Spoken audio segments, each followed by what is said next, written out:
Sim, Jesus, obrigado, Jesus, por esse amor. Obrigado, Jesus, porque o Senhor se manifestou a nosso favor. Foi uma iniciativa sua, o Senhor veio até essa terra. O Senhor entregou a sua vida, o Senhor fez isso por amor. Obrigado, Jesus, porque somos alvo, somos o objeto, somos o ponto final deste amor. Obrigado, Jesus, pela sua entrega. Obrigado, Jesus, estamos aqui nesta noite para te agradecer, para celebrar o seu nome, para engrandecer o Senhor, para declarar a sua graça, o seu favor, a grandiosidade do seu nome. Obrigado, Jesus, por aquilo que o Senhor fez por nós. Obrigado porque esse amor não há como, não existe uma forma de retribuirmos ao Senhor. Mas sabemos que nossas vidas entreguem em suas mãos, aceitar aquilo que o Senhor fez por nós, isso manifesta o seu amor em nossas vidas. Nós aceitamos a sua graça e o seu favor derramados em nós, em nome do Senhor Jesus. Espírito Santo, manifeste o seu poder aqui. Sua presença é viva, verdadeira, real neste lugar. E que o Senhor possa se manifestar aqui, manifestando através dos dons, através de preparar os nossos corações para recebermos a sua palavra. Em nome de Jesus, estamos com os nossos corações abertos para ouvirmos a sua voz. Espírito Santo, doce Espírito. E eu repreendo todo espírito maligno, toda tentativa maligna de roubar a semente da palavra que será depositada aqui agora. E em nome de Jesus, eu declaro que as nossas mentes terão a liberdade total para receber apenas a palavra do Senhor, em nome do Senhor Jesus. Aleluia, aleluia. Antes de você se assentar, antes de você tomar aí o seu assento, estenda o seu braço aí ou abrace alguém que está do seu lado, cumprimente alguém e diga assim: você é o alvo do favor de Deus. Você é o alvo do favor de Deus. Olhe para alguém aí que está do seu lado.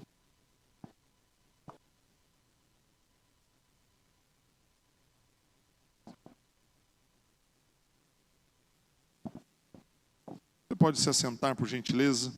Fique à vontade. Ontem nós estivemos reunidos aqui na igreja, um grupo aqui no período, o dia todo na verdade, né?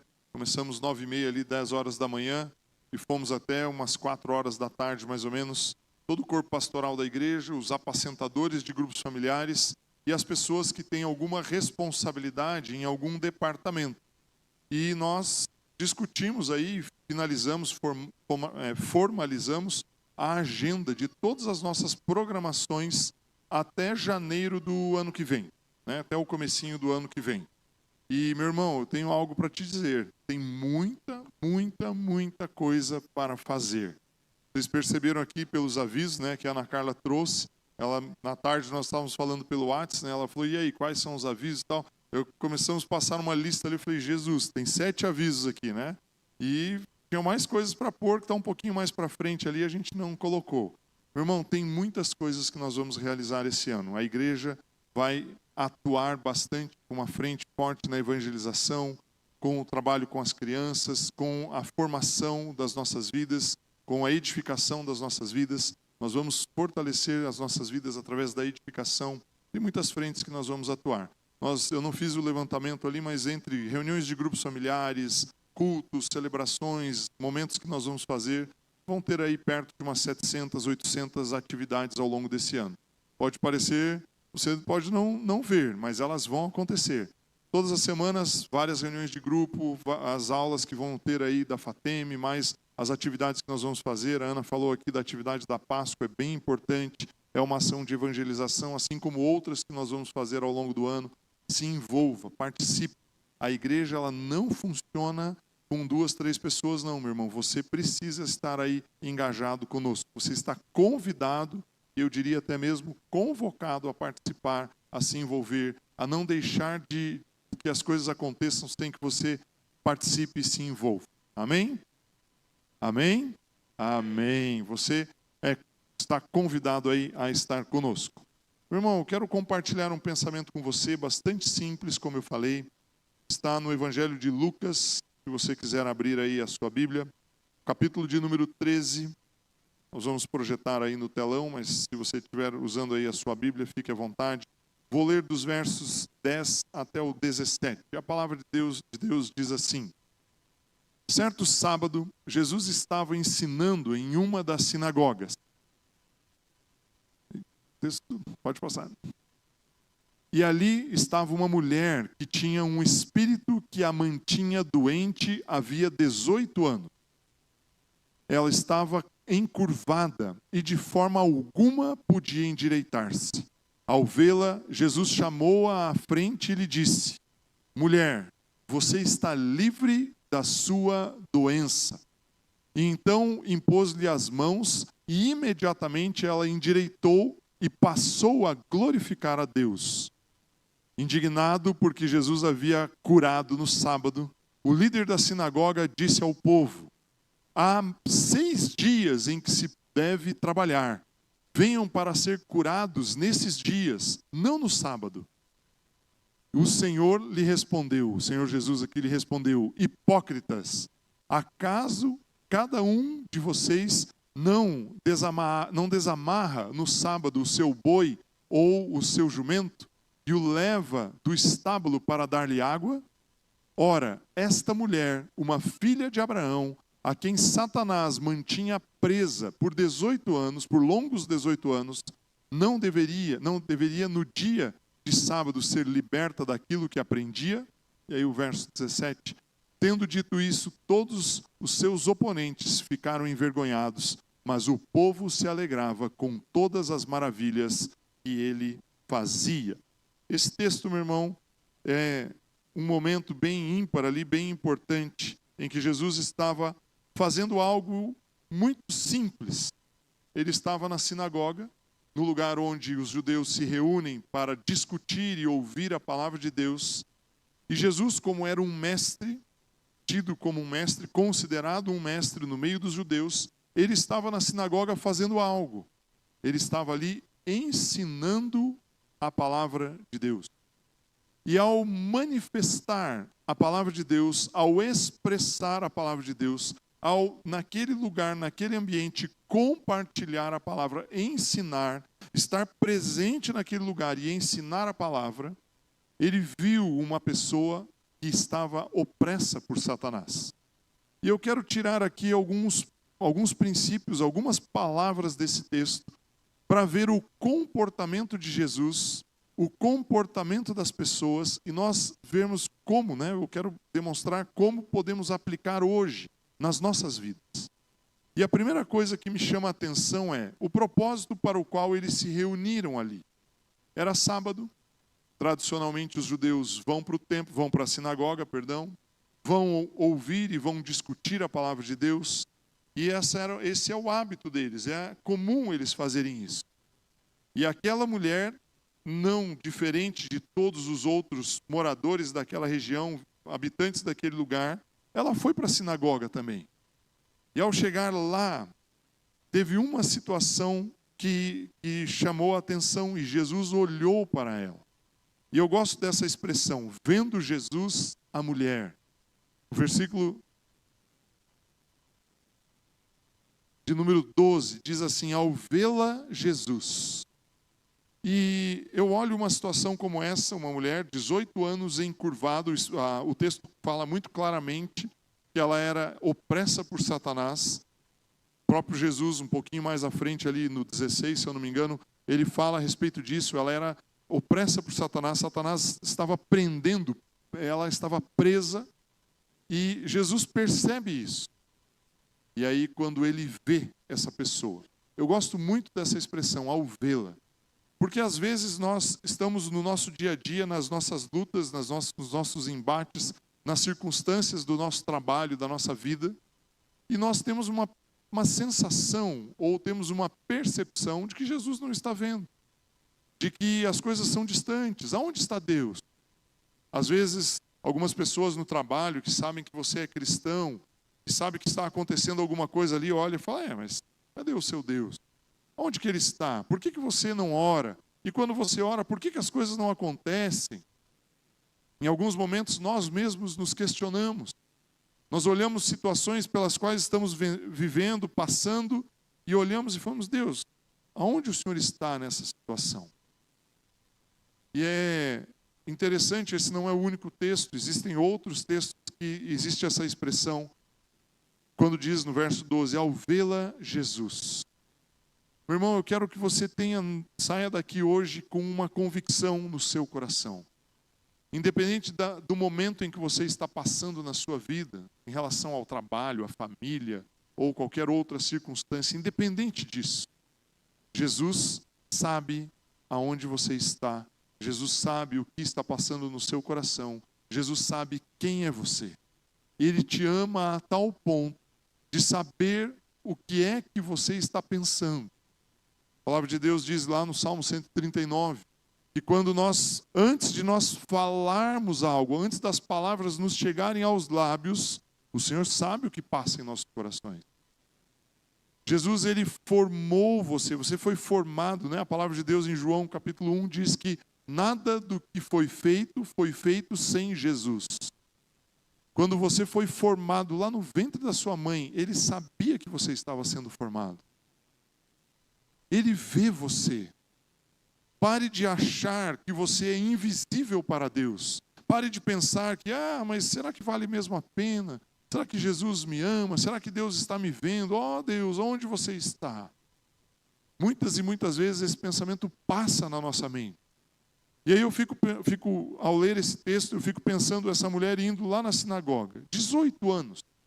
Não sei qual era o problema, não sei como era a manifestação do problema no corpo dela, mas ela passou 18 anos da sua vida sofrendo, atacada, agredida por um espírito maligno, fazendo com que o seu corpo ficasse numa posição inadequada.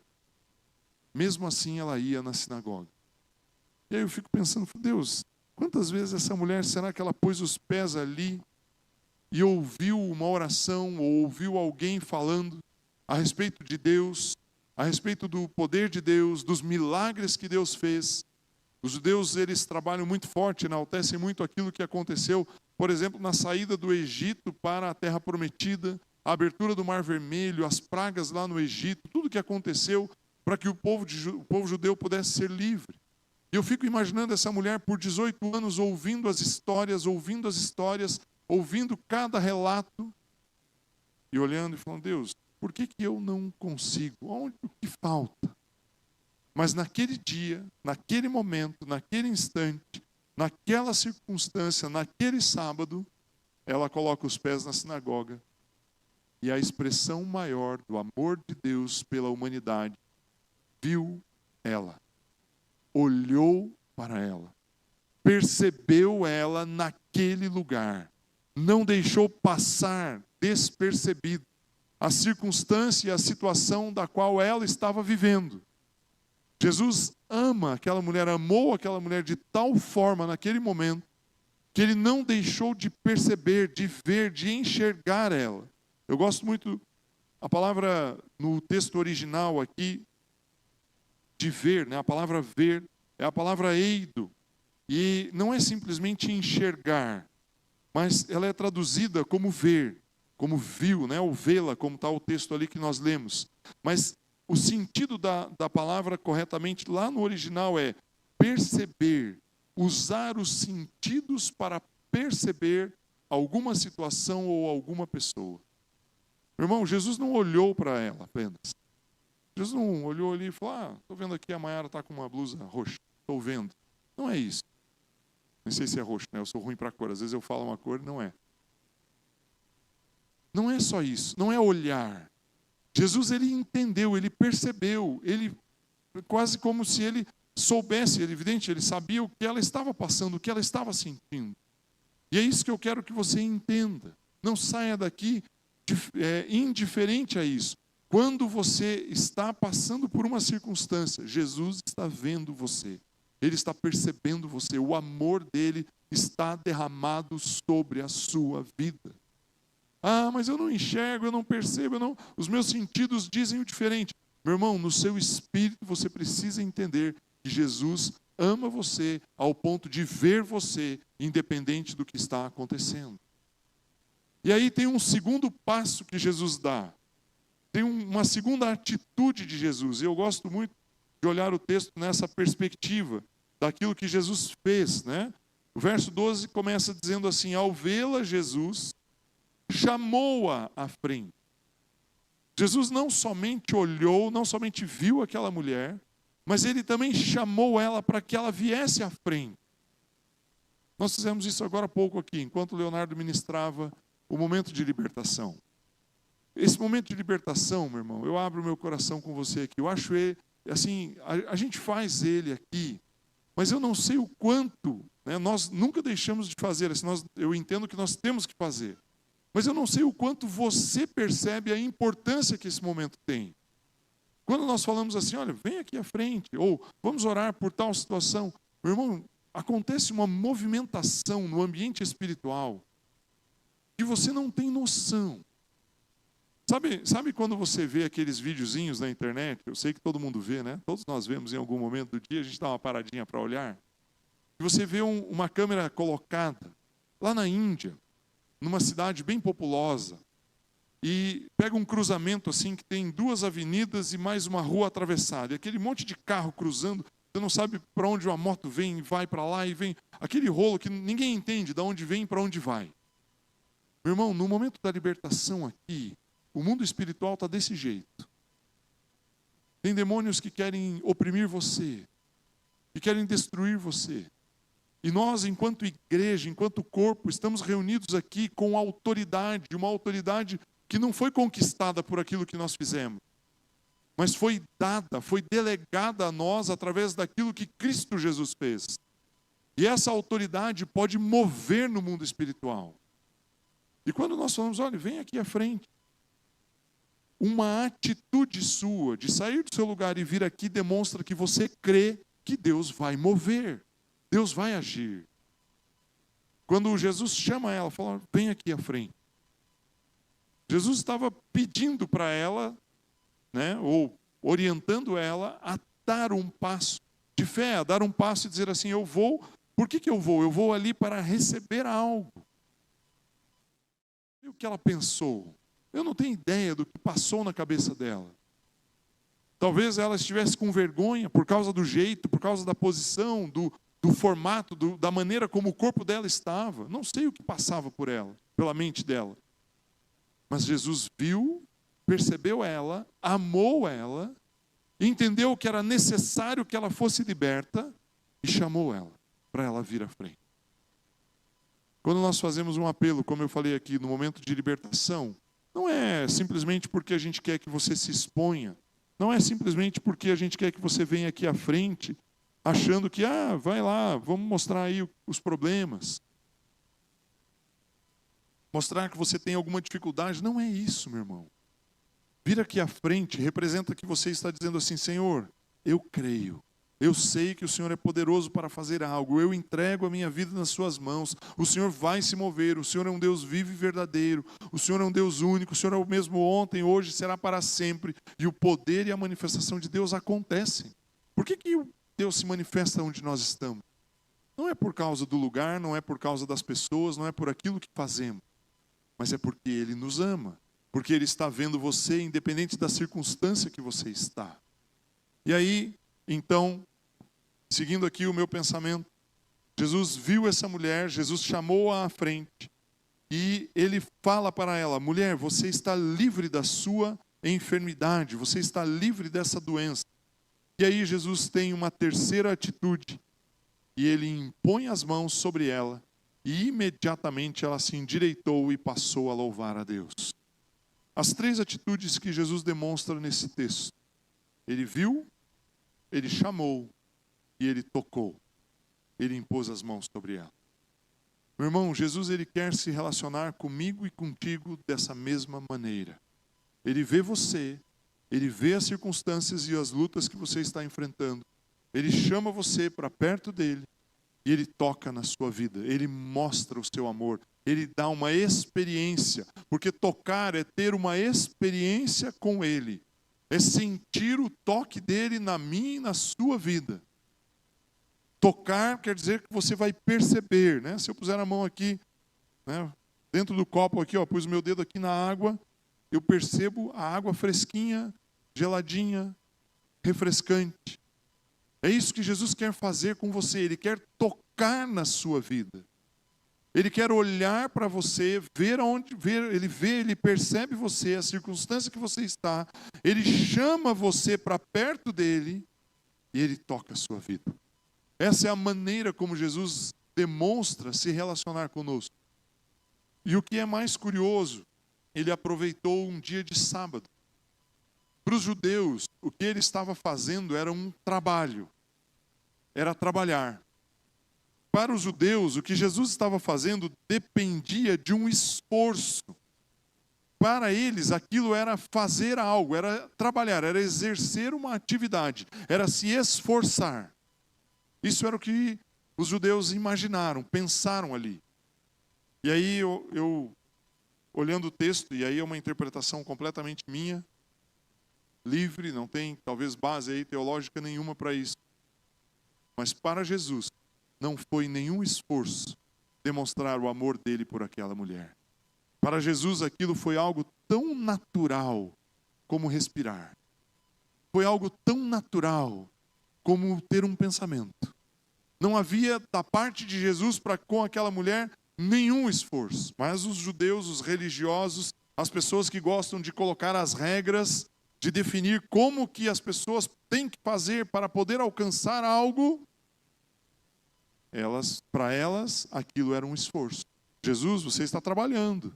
E aí, então, vem um último aspecto que eu quero abordar aqui com você. O verso 14 diz assim: indignado, porque Jesus havia curado no sábado, o dirigente da sinagoga disse ao povo: há 6 dias em que se deve trabalhar. Venham para ser curados nesses dias e não no sábado. Infelizmente, meu irmão, infelizmente, hoje, 2000 anos depois desse episódio, mais de 2000 anos depois, ainda existem muitas pessoas, e ainda existem muitas lideranças que colocam regras, determinam modelos, determinam conjuntos de regras para dizer assim: você precisa fazer isso, isso e aquilo para receber aquilo outro. Existem muitos métodos. Hoje, meu irmão, tem uma coisa que me deixa, às vezes, até triste. É porque as pessoas querem encontrar métodos para se relacionar com Deus. Meu irmão, não existe um método. Não existe uma forma. É só você olhar o que Jesus fez aqui, nesse texto. Se nós pegarmos os evangelhos, fizermos uma sequência de todas as curas que Jesus executou, ele fez coisas das maneiras mais diversas. 10 leprosos chegaram para ele, todos doentes, contaminados com a lepra, e ele fala assim: vão e apresentem-se ao sacerdote. A Bíblia não diz que eles foram curados instantaneamente. A Bíblia diz que eles foram e se apresentaram ao sacerdote porque era obrigatório se apresentar para fazer um sacrifício pela purificação. E um dos 10 voltou e agradeceu a Jesus e disse: olha, eu estou curado, obrigado. Teve uma circunstância em que Jesus faz um lodo com a sua saliva, com o cuspe dele, pega aquele lodo, coloca nos olhos de um cego e fala: ó, vá se lavar lá no tanque de Siloé. Meu irmão, o homem era cego. Jesus teve a coragem, né? Vou usar uma expressão aqui bem chula, teve a petulância de mandar o cego ir se lavar. Falou: vá lá no tanque de Siloé. Não pegou ele pela mão e disse: venha comigo, vou lá te levar no tanque, agora você lava os seus olhos aí. Não, ele simplesmente manifestou a cura dele dessa forma. Existiram outras formas que Jesus manifestou cura sobre as pessoas. Jesus, ele faz da forma como ele acha que deve fazer. É ele quem determina. O poder é dele, a graça é dele, a manifestação do amor vem dele. Ele é o centro das nossas vidas. E a maneira como ele faz não encaixa numa maneira quadrada, numa forma, não você tem que fazer isso, tem que vestir aquilo, tem que falar desse jeito. Meu irmão, não existem regras. Aliás, existe uma única regra. Abra o seu coração, creia no Senhor Jesus, Confesse Ele como seu Senhor e Salvador. E deixe que o Espírito Santo se mova na sua vida. E Ele vai conduzir você. Agora faça isso tendo uma certeza no seu coração. Ele olha você. Ele vê você. Ele sabe a circunstância que você está. Ele chama você. E Ele toca a sua vida. Foi isso que Ele fez com essa mulher. Ele manifestou o amor de tal maneira que Ele não ficou pondo regras. Para Ele não interessa se é sábado, se é domingo, se é de madrugada, se é de manhã, se Ele está no chão, num vale, se Ele subiu em algum lugar mais alto, num monte. Não, para Ele não importa. Você percebe que a importância não é aonde você está, não é o dia que você está, não é como você está, mas a importância está em encontrar com Jesus. E isso pode acontecer em qualquer lugar. Eu lembro, a Rosana acho que vai lembrar, talvez o Marquinho também, a Andréia com certeza, quando nós chegamos na igreja lá em 99, 2000, na aba, nós cantávamos uma música que era assim: numa multidão ou na sua solidão, chame, clame por um único nome. E esse nome é Jesus. Se eu for cantar aqui, vocês vão fugir, né? E nem lembro direito da melodia, da letra certinho. Mas aquela música ficou na minha mente por muito tempo. Meu irmão, não importa se nós estamos aqui reunidos, sei lá, 70, 80, 100 pessoas. Ou se você está sozinho no seu quarto. Ou se você está sozinho lá no seu carro, no seu trabalho, talvez viajando ou se deslocando para algum lugar. No momento em que você falar, Jesus, Ele está com você, porque Ele vê você, Ele chama você e Ele toca a sua vida.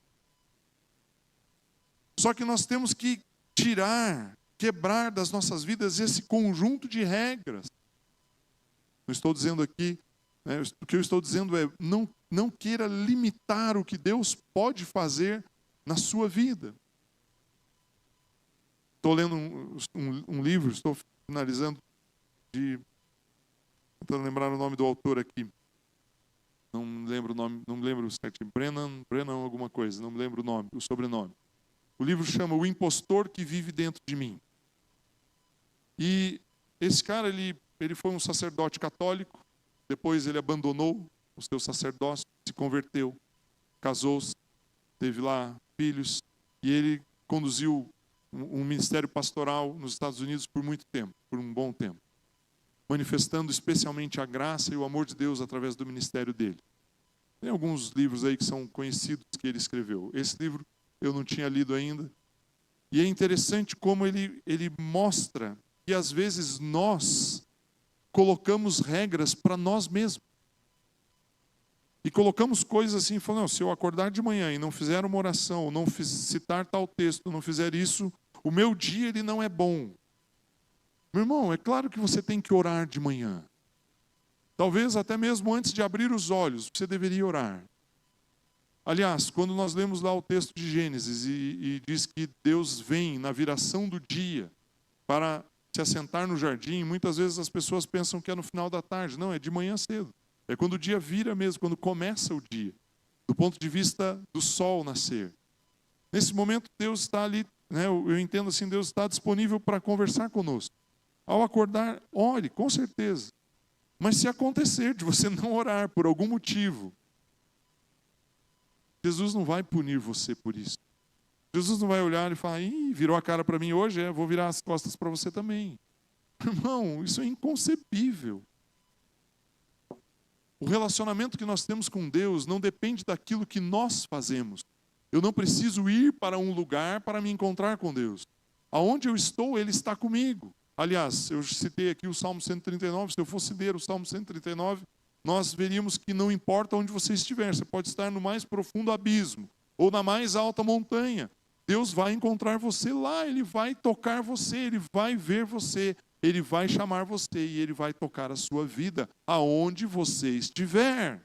Não importa. Só que nós precisamos quebrar essa religiosidade, quebrar esses paradigmas, essas coisas que foram inculcadas na nossa mente ao longo de muitos anos, de muitas formas. O problema é que hoje continuam tendo alguns líderes, dirigentes de sinagogas querendo impor regras sobre as nossas vidas. E nós precisamos rejeitar isso. E saber que ao aceitar a Jesus Cristo, entregar a minha vida para Ele, confessar a Jesus como meu Senhor e Salvador, eu abro um espaço na minha vida para que o Espírito Santo entre. E a manifestação do Espírito Santo em minha vida vai me levar a me relacionar com Jesus. Jesus é a palavra é Jesus. João capítulo 1 diz que o verbo era Deus, o verbo estava com Deus, e Ele era Deus, e Ele se manifestou na terra. Jesus é a palavra. O Espírito Santo nos leva a nos relacionar com a palavra. E a palavra passa a nos transformar. Nós precisamos organizar na nossa mente, no nosso entendimento. Não é o que eu faço que me santifica, mas é quem eu sou que me santifica. Só que eu preciso abrir espaço para que o Espírito Santo manifeste o poder de Deus em mim. A palavra de Deus transforme a minha vida. E o meu tempo de devocional, de oração, de dedicação diante de Deus, ele muda o meu ser. O que essa mulher teve como experiência, 18 anos depois de estar doente, enferma, opressa, presa por Satanás, a experiência que ela teve foi de encontrar-se com Jesus. Jesus não olhou para ela e falou: olha, para você ficar curada, você precisa pegar aqui alguma coisa aqui, fazer isso, fazer aquilo, fazer um sacrifício, ir daqui para não sei aonde, subir não sei aonde, descer para não sei aonde, fazer alguma coisa. Não, Jesus não exige nada dela. Simplesmente Jesus olha e fala: você está curado, você está liberto, eu te liberto. O encontro. E essa conta, lembra da matemática lá na escola? Mais com mais dá mais com menos, depende do quem for maior, né? Menos com menos sempre vai dar menos. Lembra, tem essa regrinha, né, de matemática. Eu não sou muito bom de matemática, mas essa daí eu lembro. Nessa conta entre o amor de Deus e a enfermidade, meu irmão, sempre o amor de Deus vai vencer.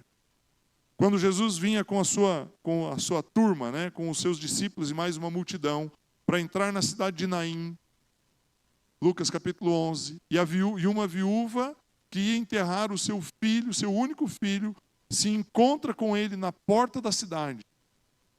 O mais com menos ali, deu mais. Porque Jesus é mais, como o Vili disse agora. A presença de Jesus naquele lugar trouxe vida àquele menino. A presença de Jesus naquela sinagoga trouxe libertação àquela mulher. Você entende o que eu quero te dizer? Quando nós nos encontramos com Ele, na porta da cidade, como lá em Naim, dentro da sinagoga, dentro da casa de alguém, quando aqueles amigos içaram um jovem e desceram ele, um paralítico, pelo telhado da casa, dentro da casa. A sogra de Pedro, que estava lá enferma na casa de Pedro. Você entende o que eu quero te dizer? Não é o lugar, é a pessoa de Jesus Cristo. É Ele que transforma, é Ele que muda, é Ele que altera a circunstância. Ai, mas é muito distante, Jesus é muito santo, está muito longe. Não, meu irmão, Ele olha você, Ele chama você e Ele toca a sua vida. Quando nós planejamos uma ação aqui, estou usando esse exemplo aqui da Páscoa porque a gente divulgou, mas outras atividades que vamos fazer. Quando nós fazemos isso, não é porque nós queremos aparecer, não é porque nós queremos nos tornar importantes, é porque nós queremos pegar essa presença que é Jesus e levar essa presença para alguém. Meu irmão, o chocolate é só uma distração. O chocolate é só um pretexto, isso mesmo. O chocolate é só um motivo para dizer assim: olha, meu irmão, eu quero te entregar alguma coisa aqui. É só isso. Não é mais nada. A única e real razão e verdadeira razão nos nossos corações é: Jesus ama as pessoas, Jesus vê as pessoas, Jesus chama as pessoas e Jesus quer tocá-las. E Ele quer tocar usando a sua vida, usando a minha vida. Quando nós entendermos isso, que Ele nos viu, Ele nos chamou, Ele nos tocou, e aí ao fazer isso, nós passamos a fazer parte de um corpo. Aí quando você olha para alguém, é Jesus vendo alguém. Quando você olha para alguém e chama essa pessoa, é Jesus chamando essa pessoa. Quando você toca essa pessoa, é Jesus tocando essas pessoas. Se você conseguir entender isso, conseguir pegar essa chave na sua mente, colocar isso no seu coração, você sabe que ao abrir os seus olhos, você não vai deixar de orar. Vai dizer, Jesus, obrigado por esse dia que o Senhor fez. Obrigado. A tua palavra diz lá no Salmo 118, alegremos e nos regozijemos no dia que o Senhor fez. Ele te deu um dia de vida de presente. Receba esse presente. Tem muitas pessoas, tem muitos cristãos que às vezes Jesus quer dar um presente para ele não quer pegar, ele não abre a mão para receber. Meu irmão, receba aquilo que Deus deu para você. A primeira coisa que você vai ter é acordar. Receba o dia. Fala, Senhor, obrigado por esse dia que o Senhor me deu. Esse dia é um dia para eu me alegrar, para eu me regozijar. É um dia de vida, é um dia de alegria.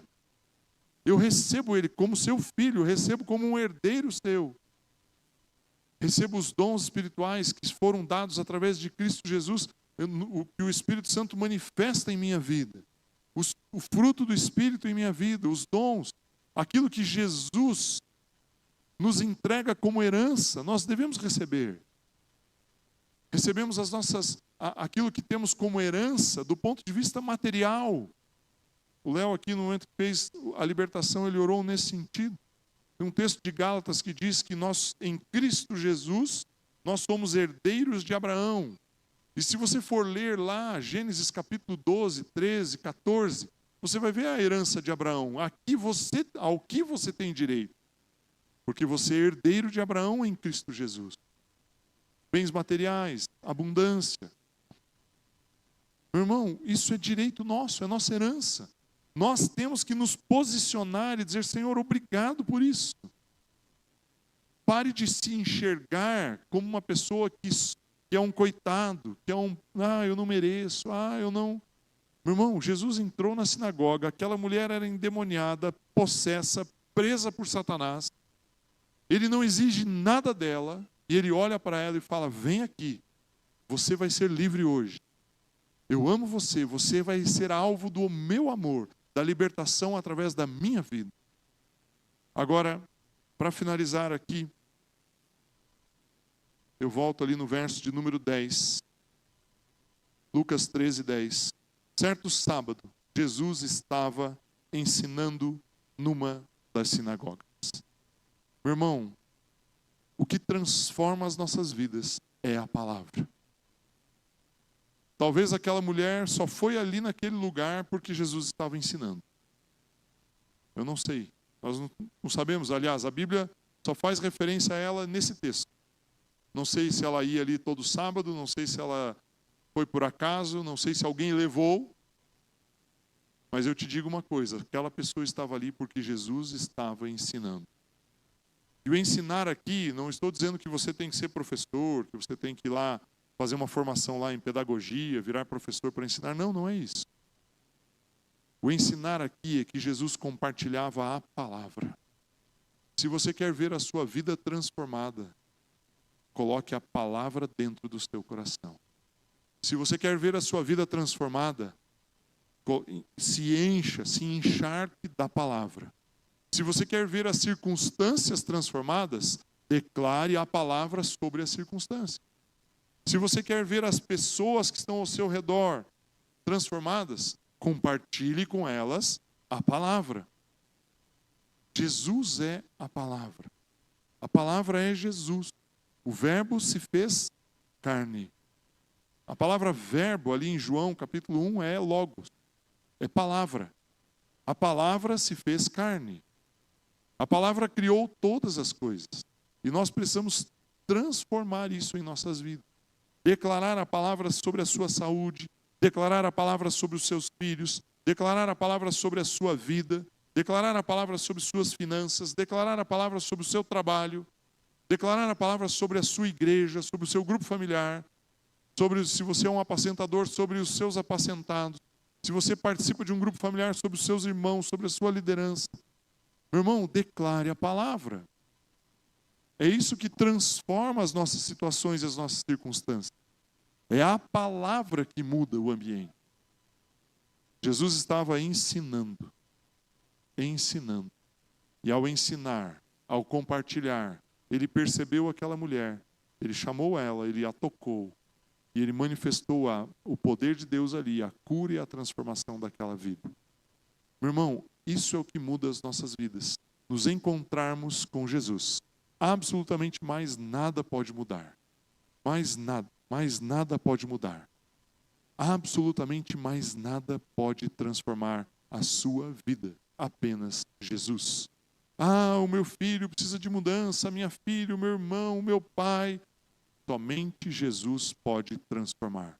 Mais ninguém, mais nada. Somente Jesus vai ver essas pessoas que você tem aí na sua mente. Somente Jesus vai chamar essas pessoas e vai tocá-las. Agora, o final aqui da minha mensagem. Jesus se manifesta na terra através de pessoas.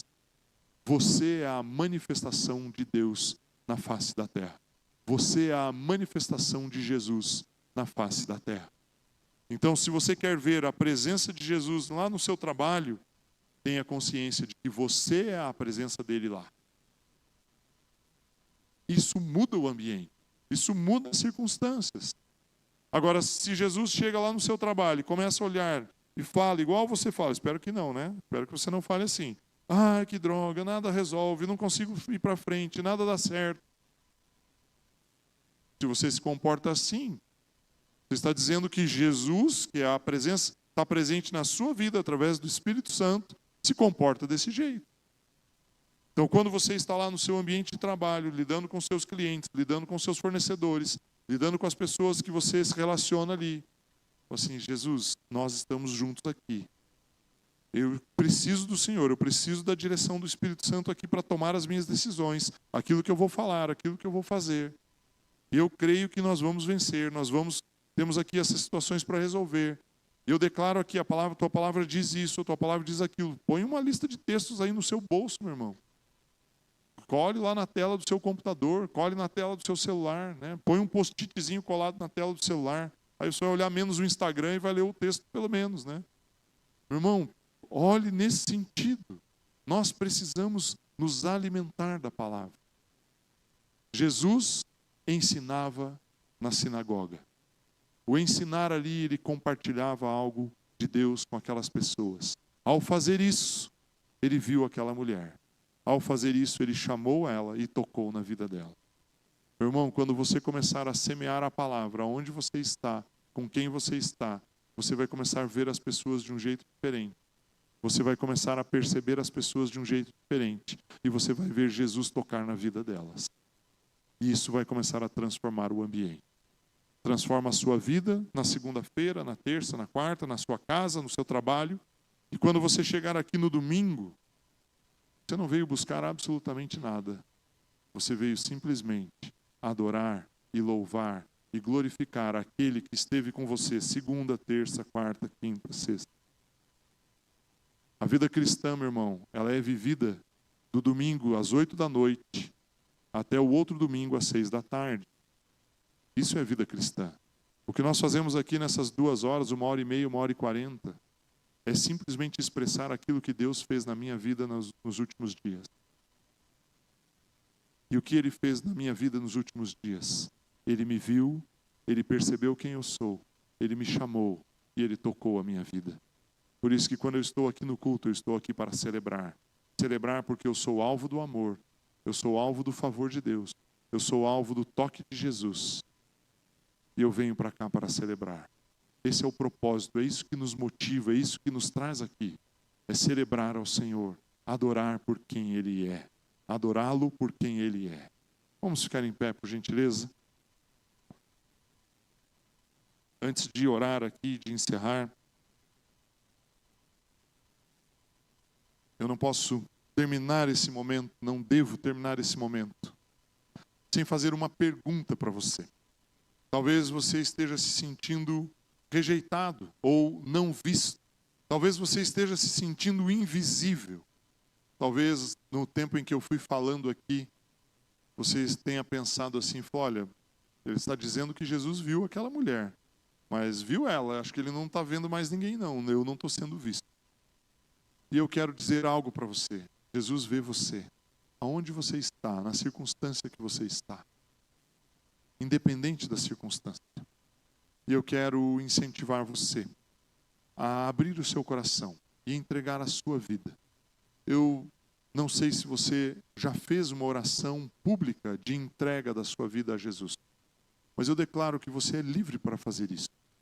E se você deseja entregar a sua vida a Jesus, se você deseja abrir o seu coração para ter uma certeza, uma convicção de que Ele vai ver você, eu quero te desafiar a levantar uma das suas mãos para que nós possamos orar junto com você.